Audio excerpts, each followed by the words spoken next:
Tetapi apa yang dahulu merupakan apa saudara? Keuntungan bagiku, sekarang ku anggap rugi karena Kristus. Lanjut ayat 8, dikatakan malah segala sesuatu ku anggap apa? Rugi. Karena pengenalan akan Kristus, Tuhanku lebih mulia daripada semuanya. Oleh karena dialah aku telah melepaskan semuanya itu dan menganggapnya apa Bapak Ibu? Sampah. Dianggap sampah. Supaya aku memperoleh Kristus. Apa yang dahulu merupakan keuntungan untuk aku. Aku anggap rugi. Apa keuntungan dulu? Dulu itu bicara apa? Baca di ayat 4 sampai 6. Sekalipun aku juga ada alasan untuk menaruh percaya pada hal-hal lahiriah. Yang dahulu keuntungannya itu hal-hal lahiriah. Kekayaan, jabatan. Dia katakan, jika ada orang lain menyangka dapat menaruh percaya pada hal-hal lahiriah, aku lebih lagi. Kenapa? Paulus itu kaya, dari keluarga terhormat, jabatannya tinggi, dihormati semua orang. Lanjut ayat 6. Disunat pada hari ke-8. Orang Yahudi kalau disunat lebih dari 8 hari dianggap itu gak ngelakuin firman. Karena disunat harus pada hari ke-8. Dari bangsa Israel, dari suku Benyamin. Pernah tanya gak kenapa dia harus sebut suku Benyamin? Karena orang Israel sampai hari ini banyak yang tidak tahu dari suku mana. Orang kalau bisa membuktikan dia dari suku mana, asli dari suku mana, lebih dihormati. Orang Ibrani asli, tentang pendirian terhadap hukum Taurat, aku orang apa Bapak Ibu? Farisi itu ahli Taurat yang paling dihormati. Tentang kegiatan aku penganiaya jemaat. Tentang kebenaran aku mentaati hukum Taurat. Aku gak bercacat. Jadi Paulus lagi ngomong gini, keuntunganku tuh dulu gini. Aku orang Yahudi asli, aku punya kekayaan, aku punya jabatan, aku orang Farisi. Intinya apa? Dia keuntungan yang dia kejar dulu adalah pujian manusia. Ulangin sama-sama apa? Pujian. Itu yang dia anggap sebagai keuntungan. Kita mau kaya, kita mau sukses, kita mau rumah lebih bagus, kita mau mobil lebih bagus, pakai baju bagus, pakai tas yang bagus. Pertanyaan saya, tujuannya apa? Untuk dipuji manusia kan? Kita gak perlu munafik, it's okay, itu semua orang. Kenapa kita pakai baju bagus? Buktinya di mana? Pakai baju bagus, pakai baju mahal, tas mahal, kalau ada yang muji kita senangnya setengah mati. Kenapa? Kita ingin dipuji sama manusia. Dan itu memang semua orang, dan gak ada persoalan sebenarnya dengan itu. Saudara, saya membaca sebuah penelitian, bahwa hari-hari ini, kalau kita ngejar pujian manusia itu sangat berbahaya. Karena kita tinggal di zaman di mana nilai seseorang ditentukan oleh berapa banyak yang like. Sebenarnya dipuji manusia gak salah kan? Tapi hari-hari ini menjadi obsesi. Di mana nilai kita baru merasa kita berharga, kita baru nilai kita punya nilai yang tinggi saat like-nya banyak.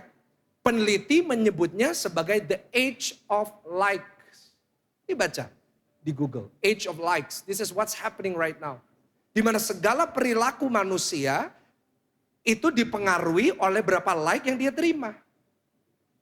Lihat, setiap perilaku orang zaman sekarang selalu dipengaruhi sama kira-kira berapa like yang dia dapat. Contoh yang paling sederhana, kita difoto. Saya mau tanya, kita kalau difoto sama orang, fotoin. Foto cukup sekali nggak? Ayo, saudara kayak mukanya nggak pernah difoto loh ya saudara. Kita difoto sama orang, cukup sekali enggak? Enggak, berapa kali? Kalau perlu 10 kali, kalau cuma sekali, enggak kroso. Kalau mau kroso disuawat aja saudara yang pakai handphone. Ya kan, baru kerasa. Kadang-kadang kita mau 10 kali. Tujuannya apa mau difoto 10 kali? Supaya siapa tahu di nomor 6, nomor 7, mukaku kelihatan lebih ayu. Dan setelah udah difoto, selesai, pertanyaan saya langsung di-share enggak? Ayolah saudara, jangan ada dusta di antara kita. Langsung di-share, langsung di-upload? Nggak, diapain dulu? Jujur banget jam ini saudara. Kita edit dulu. Ayo coba di HP, saya berani ya ngecek HP saudara. Pasti ada aplikasi edit saudara. Diapain? Waduh, tanganku abu kayak gajah. Ojo, dicilik no.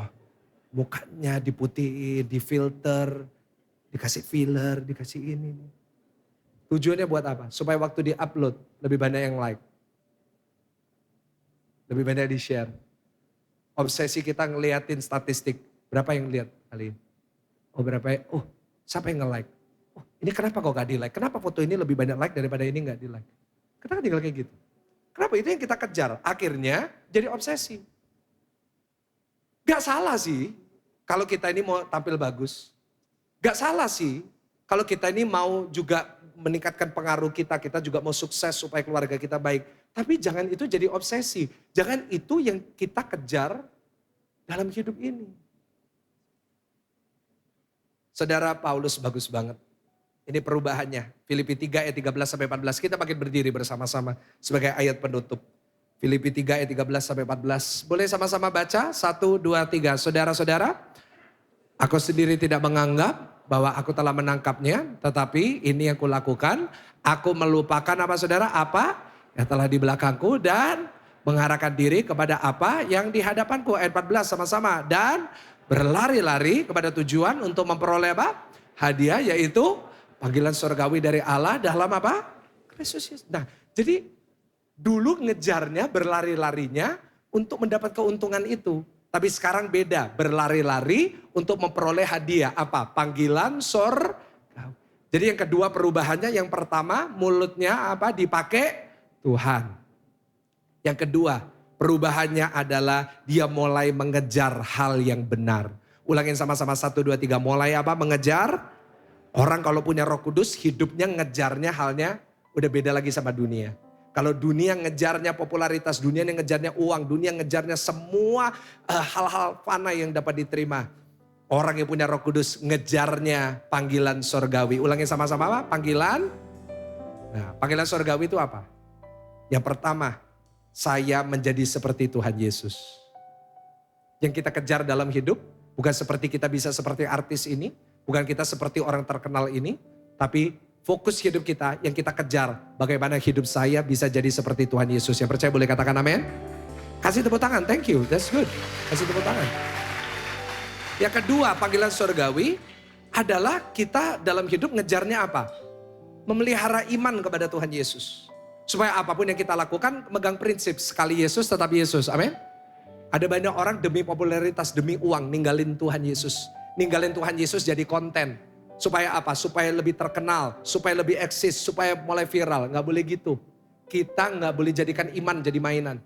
Iman gak bisa ditawar dengan harta di dunia. Kita harus memegang panggilan surgawi dalam hidupku. Apapun boleh ditawarkan kepadaku. Tapi aku percaya sekali Yesus tetap Yesus sampai selama-lamanya. Ada amin Bapak Ibu? Dan yang ketiga, panggilan surgawi, saya harus menangkan jiwa buat Tuhan. Itu yang kita kejar. Bukan berapa banyak uang yang saya bisa punya. Berapa banyak rumah yang saya bisa punya. Ini loh harta saya, ini net worth saya. Bukan itu yang kita kejar. Itu boleh kita bangun. Tapi yang utama yang kita kejar berapa jiwa yang aku bisa jangkau buat Tuhan. Dalam perusahaanku aku punya ribuan karyawan. Puji Tuhan, berapa banyak dari mereka yang percaya Tuhan Yesus. Yang kita kejar bukan kegagahan manusia. Yang kita kejar panggilan surgawi. Kita kejar dunia. Memang menyenangkan tapi akhirnya dunia itu fana. Hari ini orang yang muji saudara, satu saat bisa mengkhianati saudara. Tuhan Yesus masuk ke Yerusalem, semua orang lempar daun palem. Karena itu merayakan hari Minggu palem. Hosana, Hosana. Orang yang sama yang teriak Hosana menyuarakan salibkan dia. Manusia itu percuma kita harapkan. Kita ngejar perkenanan manusia, kita ngejar pujian manusia. Hari ini bisa muji, besok bisa menjatuhkan. Besok bisa membuang kita, besok bisa mengkhianati kita. Kita kejar panggilan surgawi, kita kejar Tuhan Yesus. Yang dia tawarkan adalah kekekalan dalam hidup kita. Boleh katakan amin? Dua ini berubah. Pertama berubah dari perkataan kita. Mulut kita harus dipakai Tuhan. Yang kedua, kita fokusnya yang benar, ngejarnya yang benar. Dan saya percaya Roh Kudus akan mengubah hidup kita. Tundukkan kepala saudara. Hari ini ampuni kami kalau seringkali kami fokus kepada hal yang salah. Kami enggak ibadah hanya karena usaha kami. Kami kompromi dengan dosa hanya karena uang. Ampuni kami kalau mulut kami di keluarga sering dipakai untuk memecah belah. Ampuni kami kalau seringkali mulut kami dipakai untuk hal-hal yang kotor, memaki orang, menyakiti orang. Hari ini kami sadar Roh Kudus di dalam diri kami mau mengubah kami. Bapak Ibu Saudara dengar baik bahwa Roh Kudus mau mengubah. Tapi dia perlu kerja sama saudara. Dia gak pernah maksa saudara. Dia gak pernah menuntut dan memaksa. Tetapi dia akan bekerja sama kalau saudara mau buka hati saudara. Hari ini harus ada keputusan dari diri saudara masing-masing. Saya mau berubah. Saya mau mulut saya dipakai Tuhan. Saya mau mulai mengejar yang benar. Yang mau mengalami perubahan itu angkat tangan kanan. Taruh tangan kiri di dada saudara. Hamba mau berdoa buat tangan-tangannya diangkat hari ini.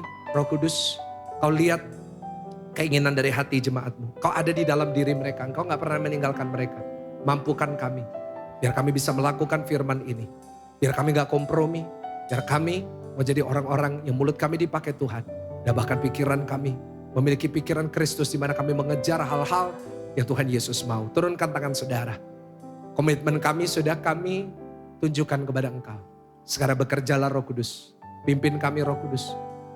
Saat kami keluar dari ruangan ini, saat kaki kami menginjak keluar dari ruangan ini.